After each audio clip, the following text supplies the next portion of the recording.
was debating someone. We were talking about what are the fundamental differences between the actual value of substance or a good versus the perceived value of it.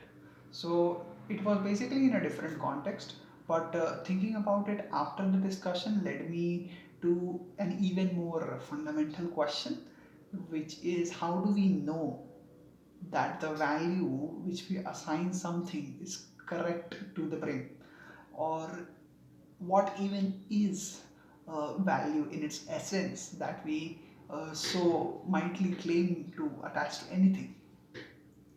So when I read about it, when I researched about it, I found different things scattered all over.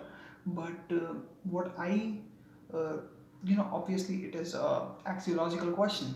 So I had to look into some of that literature, and that led me to um, very fundamental questions that have been asked regarding value, and it fascinated me a little bit. So I wanted to record a very narrowed down version of what I learned. So the first thing is that we don't know what value really is. I think everyone, if this video is public, which it might not be, but I think it will be a public. So anyone and everyone watching this video on a surface level would agree that gold is valuable.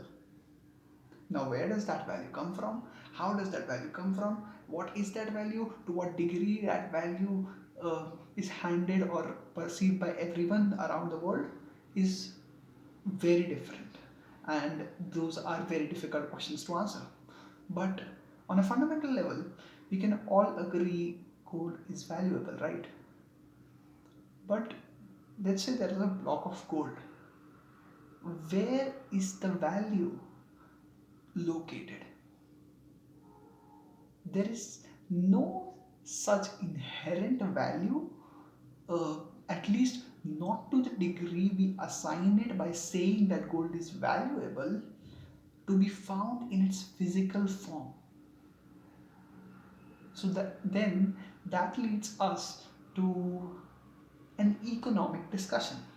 So economists and students of commerce might say that okay, gold in itself might not be valuable as an object, but it is the scarcity, it is the less availability of the thing what, that makes it valuable. To that, I would again ask the question that fine, it's scarce, but why does scarcity increase something's value? I mean, some of the most uh, no, I wouldn't use the example I'm thinking of right now because that would be too dark. But my question still is that scarcity does not necessitate a thing having the same value. So then what is it? Is it the human experience attached to owning that piece of gold? But that can't be, right?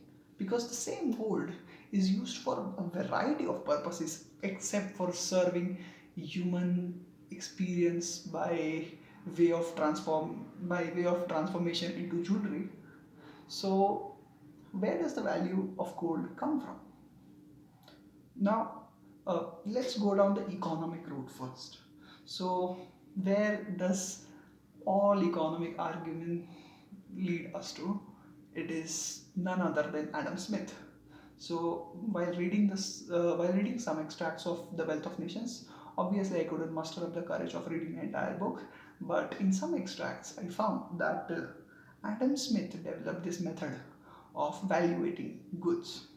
So, pre-industrialization era, what happened was if someone were to make a good, someone were to manufacture a good, they would have to make the full version of it.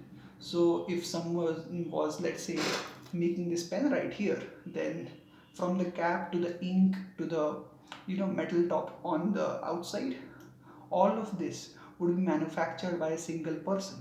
That took time. But we all know what happened after industrialization in the 1750s, 60s, 70s. Uh, the work was distributed among various sellers. That was initially called by Adam Smith as division of work. So that provided room for simplicity, that provided room for efficiency, effectiveness, and other things to take over.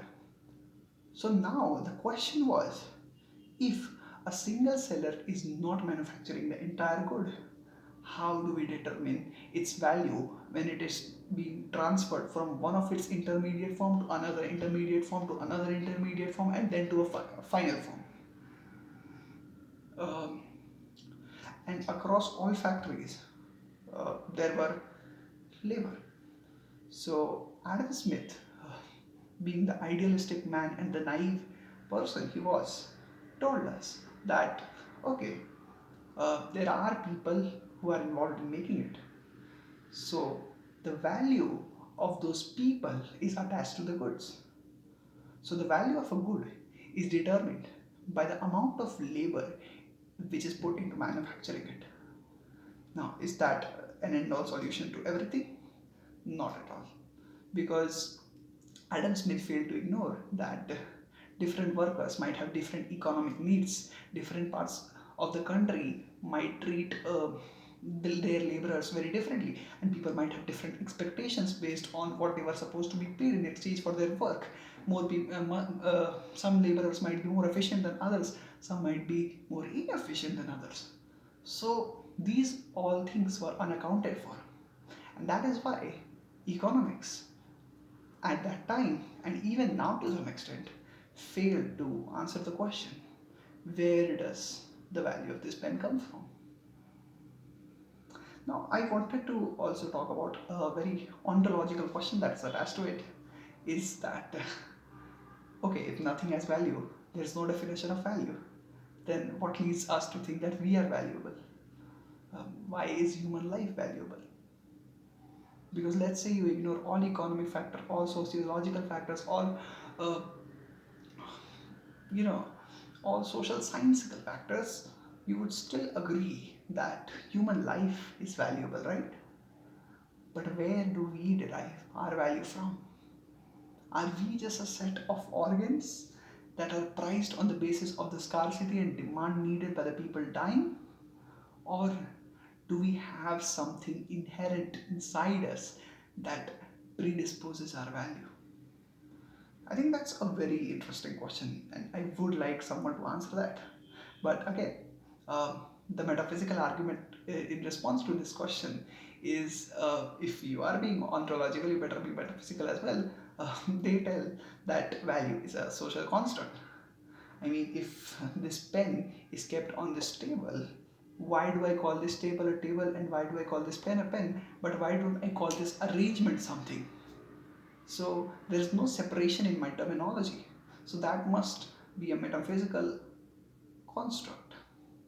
Again, uh, that is only one of the arguments associated with it. But the other part of the argument is that, what are we taking the value of these parts of things, or are we taking them as whole? That is also a pretty interesting argument, because now you have these two different ways of thinking, that are you taking individual life to measure value, or are you taking a group of people to derive, or to, in an attempt to measure their value as a group and then distribute it among however many people or however big of a sample size you have taken. So there are various approaches to it, but there are no definite answers to this. But it is interesting to think about the various factors of value. Where does value come from? What is it? And why do we value these questions so much?